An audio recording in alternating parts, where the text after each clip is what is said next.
Well, I always loved drawing since I was a child, and I never took to brushes, so I was never really interested in painting.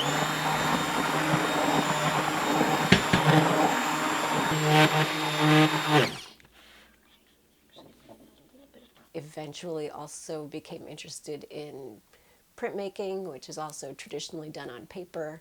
So I have worked so much with paper that at some point I became curious about how paper was made because I go through so much paper. I've been making these shapes for another project, and I mostly use more vivid colors for this.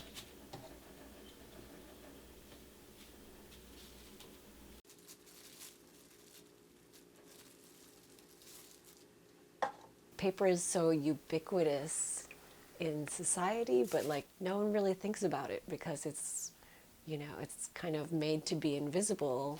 The things that we put on it are supposed to be visible.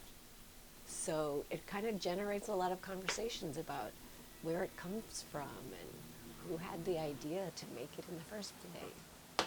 I've been working on this project about the waterways of New York City. Water is an ongoing interest in my work. I've been thinking a lot about sea level rise in particular, which is kind of an issue that connects like New York and Haiti, because like Haiti and the Caribbean, we're all very vulnerable to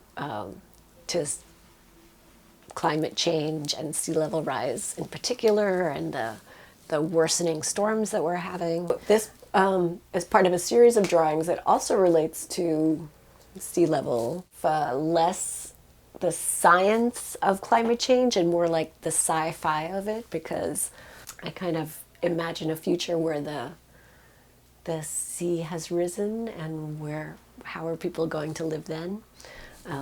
I once saw a proposal for floating cities, and I imagined all the dots on the map that represent population centers just kind of lifting up with the sea and floating around.